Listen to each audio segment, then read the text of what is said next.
खरं तर आपण पाहतोय की एवढ्या बहुमत निवडणुकीच्या ईव्हीएमला दोष देण्यामध्ये काही अर्थ नाही।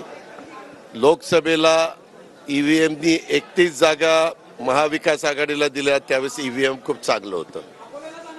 पण हो जाणार, निघालो 1:30 वाजता जाणार मी, मुख्यमंत्री दिलीपराव। तर ऐका ना, त्याच्यामध्ये 31 ज्यावेळेस निवडून आले त्यावेळेस ईव्हीएम मशीन खूप चांगली होती आणि इकडं मात्र असा निकाल लागला हा, त्यावेळेस ईव्हीएमला दोष द्यायला सुरुवात केली। ठीक आहे, लोकशाहीमध्ये प्रत्येक आघाडीला, युतीला, पक्षाला, त्यांच्या नेत्यांना काय त्यांनी वक्तव्य करायचं तो त्यांचा अधिकार आहे। पण उद्याचाच दिवस शपथ घेण्याचा आहे, त्यांना उद्या संध्याकाळपर्यंत शपथ घ्यावीच लागेल, तर परवा दिवशी सभागृहामध्ये कामकाजात भाग घेता येईल। ही एक प्रोसिजर आहे आणि बहुतेकांना सगळ्यांना माहिती आहे।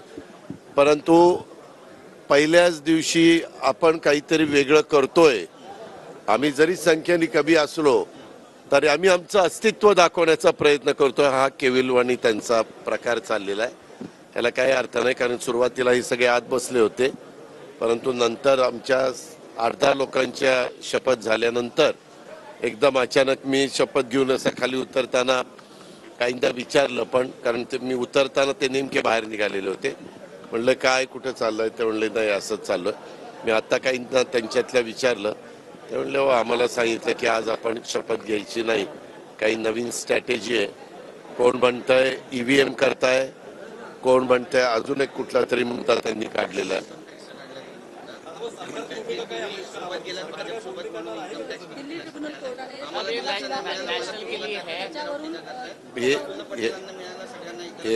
याला काही अर्थ नाही।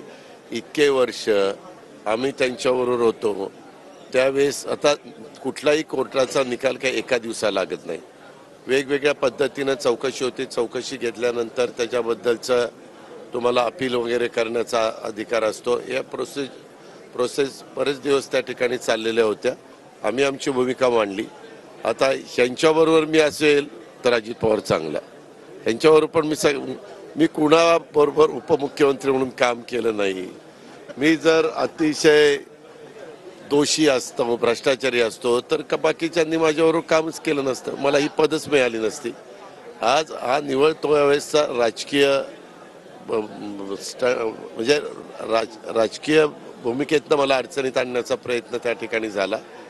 मला माझं मन सांगत होतं की आपण आपली भूमिका, जिथं न्याय मागायचा आहे तिथं आपण न्याय मागू शकतो आणि मी तो न्याय मागत होतो। आमच्या वेगवेगळ्या कंपनी नाही आता थांबरे, आता मी काहींशी बोललो तर त्यांनी मला असं सांगितलं, मी त्यांना म्हणालो काही जण माझ्या आता सगळेच ओळखीचे सदस्य आहेत, तर ते म्हणले आजच्या दिवस आम्ही ते थांबणार आहे।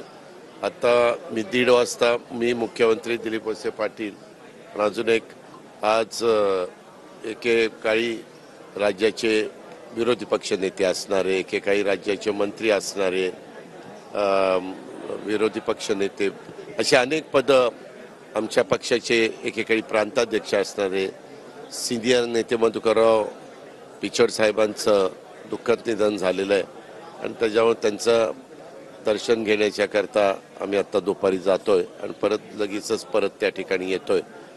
मी एक बरेच वर्ष, मला वाटतं त्यांच्या 7 टर्म झालेले आहेत। अकोले विधानसभा मतदारसंघ नगर अहिल्यानगरमध्ये जो आहे त्या भागाचं त्यांनी अनेक वर्ष प्रतिनिधित्व केलं। एक आदिवासी समाजाचा नेता म्हणून त्यांनी अनेक वर्ष काम केलं। महाराष्ट्र सरकारमध्ये अनेक मुख्यमंत्र्यांच्या बरोबर एक सिनियर मिनिस्टर म्हणून त्यांनी त्या ठिकाणी काम केलं। भाजप शिवसेनेचं सरकार असताना आम्ही त्यांच्या नेतृत्वाखालीच, आम्ही त्यावेळेस काँग्रेसमध्ये होतो, एकत्र काँग्रेस होती, ते विरोधी पक्ष नेते म्हणून आमचे सभागृहात होते। त्यावेळेस त्यांनी आम्हाला सगळ्यांना सांभाळून घेतलं होतं। RR पाटील, जयंत पाटील, दिलीप वळसे पाटील, आम्ही सगळेजण त्यावेळेस तसे नवे होतो, परंतु ते अनेकदा वेगवेगळ्यांना भाषणं करायला द्यायचे, असं एक व्यक्तिमत्व होतं।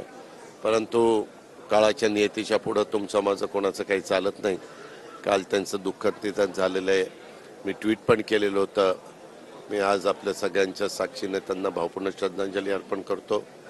त्यांच्या कुटुंबियांना परमेश्वराला प्रार्थना करतो की ह्या दुःखातनं पुन्हा उभं राहण्याची त्यांना ताकद मिळो, अशा प्रकारची परमेश्वराची प्रार्थना देखील करतो आणि त्यांना श्रद्धांजली पण अर्पण करतो.